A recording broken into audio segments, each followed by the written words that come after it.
பாட ஆரம்பிக்கிறதுக்கு முன்னாடி துவா வதிக்கலாம். ரப்பி ஷ்ரஹ் லி சத்ரி வயஸ்ஸிர் லி அம்ரி வஹ்லுல் உக்தத்தம் மின் லிசானி யஃப்கஹு கௌலி ரப்பி ஜித்னி இல்மா ரப்பி ஜித்னி இல்மா. இன்றைக்கி நம்ம வந்து தொழுகை முறை பார்க்க போகிறோம். அதாவது ஃபஸ்ட்டு நம்ம வந்து ஒளி செஞ்சுட்டு கிப்லா முன்னோக்கி நேராக நிற்கணும். நேராக நின்று நியத் வைக்கணும். நம்ம என்ன தொழுக போகிறோமோ நியத் வைக்கணும். இப்போ ஃபஜ்ருடைய 2 ரக்காயத்தை கிப்லா முன்னோக்கி அல்லாஹ்வுக்காக நான் தொழுகிறேன் அப்படின்னு சொல்லிட்டு நியத் வச்சுட்டு என்ன பண்ணணும் அப்படின்னு சொன்னால், நம்ம என்னென்ன தொழுகிறோமோ அதுக்கு ஏற்றாப்புல நேற்று வச்சுக்கணும். சரிங்களா? நேற்று வச்சுட்டு 2 கையையும் அல்லாஹு அக்பர்னு சொல்லி தோல் புஜம் வரையும் உயர்த்தணும். சரிங்களா? உயர்த்தினதுக்கப்புறம் தக்பீர் கட்டணும். தக்பீர் எப்படி கட்டணும் அப்படின்னு சொன்னால், நம்மளுடைய இடது கைக்கு பின்னாடி இருக்கு இல்லையா, அங்கே வந்து நம்மளுடைய வலது கையோடைய உள்ளங்கையை வைக்கணும். சரிங்களா? அது வந்து தக்பீர் கட்டு முறை 3 விதமாக இருக்குது. என்னன்னு சொன்னால், நம்ம அந்த மணிக்கட்டை பெருவிரலும் சுண்டு விரலும் வளையல் மாதிரி பிடிச்சிட்டு இந்த 3 விரலை வந்து இப்படி வந்து நம்ம கையில் 3 விரலை இப்படி வைக்கிறதும், இந்த கட்டை விரலையும் சுண்டு விரலையும் வளையல் மாதிரி நம்மளுடைய மணிக்கட்டை பிடிச்சிக்கணும். 3 விரலை மேலே வைக்கணும்.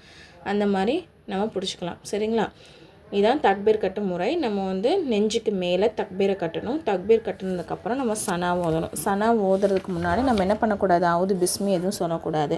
இப்போ சனா வந்து சுப்ஹானக அல்லாஹும்ம பிஹம்திக வ தபாரக அஸ்முக வ தஆலா ஜத்துக வ லா இலாஹ கய்ருக அப்படின்னு ஓதிட்டு அவுது பில்லாஹி மினஷ் ஷைத்தானிர் ரஜீம் பிஸ்மில்லாஹிர் ரஹ்மான் சொல்லிவிட்டு என்ன அல்ஹம் சூரா ஓதணும். ஓதுனதுக்கப்புறம் மறுபடியும் பிஸ்மி சொல்லிவிட்டு என்னது ஒரு துணை சூறா ஓதணும். சரிங்களா? துணை சூறா உங்களுக்கு என்ன சூறா தெரியுதோ எது வேணால் ஓதலாம். மினிமம் வந்து ஒரு 3 ஆயத்து இருக்கிற மாதிரி நம்ம ஓதணும். அதுக்கப்புறம் வந்து ஓதுனதுக்கப்புறம் அல்லாஹு அக்பர்னு மறுபடியும் கையை உயர்த்திட்டு எங்கே போகணும், ருக்குக்கு போகணும். ருக்குக்கு போகும்போது நம்மளுடைய முட்டியை வந்து நல்லா பிடிச்சிக்கணும். நம்மளுடைய முதுகு வந்து சரிசமமாக இருக்கணும். சரிங்களா? அதுக்கப்புறம் வந்து ருக்குவில் என்ன சொல்லணும், சுப்ஹான ரப்பில் அலீம். நம்ம நேராக நிற்கும் போதும் சரி, ருக்கு செய்யும் போதும் சரி, நம்மளுடைய பார்வை வந்து சஜிதாவில் மட்டும்தான் இருக்கணும். சரிங்களா? வேறு எங்கேயுமே நம்ம பார்க்கக்கூடாது. அதுக்கப்புறம் சமிஅல்லாஹு லிமன் ஹமீதா அப்படின்னு சொல்லிட்டு எந்திரிச்சிட்டு நிற்கும் போது, சரிங்களா, ரப்பனா லக்கல் ஹம்த் அப்படின்னு சொல்லணும். சொன்னதுக்கப்புறம் மறுபடியும் அல்லாஹு அக்பர்னு சொல்லிட்டு எங்கே போகணும், சஜிதாக்கு போகணும். சஜிதாக்கு போகும்போது எந்தெந்த உறுப்பு படணும் அப்படின்னு சொன்னால், நெத்தி, மூக்கு, 2 உள்ளங்கை, 2 முழங்கால், அப்புறம் வந்து அந்த பெருவிரல். சரிங்களா? நம்ம வந்து பின்னாடி இப்படி நட்டி வைக்கும்போது படும் இல்லையா, இந்த உறுப்புகள் மட்டும்தான் தரையில் படணும். வேறு எதுவும் படக்கூடாது. மெயினாக வந்து மூக்கு தரையில் படணும். சில பேர் மூக்கு தரையில் படாமல் சஜிதா பண்ணுவாங்க. அப்படி பண்ணக்கூடாது. சரிங்களா? அப்போ வந்து நம்ம சஜிதா போகும்போது நம்மளுடைய பார்வை எங்கே இருக்குன்னா நம்ம மூக்கு மேலே இருக்கணும். ஓகேவா?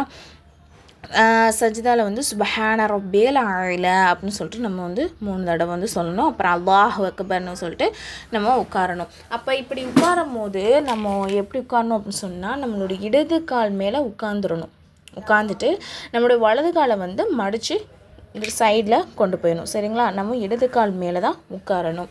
அப்புறம் இன்னொரு சஜிதா பண்ணிவிட்டு மறுபடியும் அல்லாஹ் அக்பர்னு எந்திரிச்சிடணும். திரும்ப எப்போதும் போல தான். ஆனால் இதில் வந்து சனா ஓதக்கூடாது. அல்ஹம் சூரா துணை சூரா ஓதணும். அதுக்கப்புறம் வந்து இப்போ நம்ம சஜிதாக்கு வந்துடும். மற்ற எல்லாமே முன்னாடி சொன்ன மாதிரி தான். சரிங்களா? சஜிதா அதே மாதிரி பண்ணிவிட்டு இப்போ நம்ம 2 ரக்காயத்துனாலும் நேற்று வச்சுருக்கோம். அப்போ வந்து 2வது ரக்காயத்துனா லாஸ்ட்டு சஜிதா. அதில் எப்படி உட்காரணும் அப்படின்னு சொன்னால், 2 சஜிதா பண்ணதுக்கப்புறம் நம்மளுடைய இடது காலை வந்து வலது கால் வழியாக இங்கிட்டு வந்துடணும், சைடில் வந்துடணும். சரிங்களா? இப்போ வந்து நம்ம இடது காலில் மேலே உட்காரக்கூடாது. ஓகேவா? பிஸ்மி கால்னு சொல்லுவாங்க இல்லையா, அந்த மாதிரி வந்து உட்காந்துட்டு நம்ம என்ன பண்ணணும், அத்தியாஹத் ஓதணும். அத்தியாஹத் ஓதும்போது அஷ்ஹது லா இலாஹ இல்லல்லாஹ் சொல்லும்போது நம்மளுடைய விரலை உயர்த்தணும். சரிங்களா? அஷ்ஹது லா இலாஹ இல்லல்லாஹ் வ அஷ்ஹது அன்ன முஹம்மதன் அப்துஹு வ ரசூலுஹு சொல்லும்போது கீழே இறக்கிடணும். அதுக்கப்புறம் வந்து நம்ம வந்து சலவாத் ஓதணும். அப்புறம் வந்து என்ன ஓதணும்னா இஸ்திக்ஃபார் மற்ற துவாக்கள் ஓதிடணும். அதுக்கப்புறம் வந்து 2 பக்கம் சலாம் கொடுத்துடலாம். இப்போ வந்து நம்ம சொன்னது 2 ரக்காயத். இப்போ வந்து நம்ம 3 ரக்காயத்தோ இல்லை 4 ரக்காயத்தோ தொழுவும் போது இப்போ வந்து 3வது ரக்காயத்துலேயும் 4வது ரக்காயத்துலேயும் என்ன பண்ணக்கூடாது, நம்ம வந்து அதாவது துணை சூறா ஓதக்கூடாது. சரிங்களா? அல்ஹம் சூறா மட்டும்தான் ஓதணும். வலது தொடை மீது கையை வச்சுருக்கோம். அப்போ வந்து அஷ்ஹதுன்னு சொல்லும் போது என்ன பண்ணிடணும், இந்த நடுவிரலையும் ஆள்காட்டு விரலையும் இப்படி வளையல் மாதிரி வச்சுட்டு அஷ்ஹது அல்லா இலாஹ இல்லல்லாஹ்னு சொல்லும் போது கீழே வந்து இறக்கிடணும். ஓகேங்களா? இறக்கிட்டு என்ன பண்ணிடக்கூடாது, இப்படி ஃபுல்லாக நம்ம வந்து தொடை மேலே இப்படி வச்சிடக்கூடாது. இப்படியே தான் வச்சுக்கணும். வச்சுட்டு அத்தியாஹத்து சலவாத்து இஸ்திக்ஃபார் மற்ற துவாக்கெல்லாம் ஓதி ஃபுல்லாக முடித்ததுக்கப்புறம் தான் இப்படி வச்சுட்டு என்ன பண்ணணும், 2 பக்கமும் நம்ம சலாம் கொடுக்கணும். இந்த பாடத்தோட கொஷின் என்ன அப்படின்னு சொன்னால், தொழுகைக்கு நியத் எப்படி செய்ய வேணும், அத்தியாயத்தில் கைவிரலை எப்போது உயர்த்தணும், ஃபர்லு தொழுகையின் 3வது ரக்காயத்தில் துணை சூறா ஓத வேண்டுமா? இந்த 3 கொஷின் தான் இந்த பாடத்துக்குடையது. சரிங்களா? இது ஃப்ரீ மொல்லமா கோர்ஸ். நம்ம மார்க்கத்தை பற்றி தெரிஞ்சுக்கணும் அப்படின்னு சொல்ல ஆர்வமுள்ள ஒன்லி லேடிஸ் மட்டும் இதில் ஜாயின் பண்ணிக்கோங்க. நான் கீழே டெலகிராம் குரூப்போட லிங்க் கொடுக்குறேன். அதில் ஜாயின் பண்ணிக்கோங்க. அதில் மற்ற எல்லா டீட்டெயில்ஸும் இருக்குது.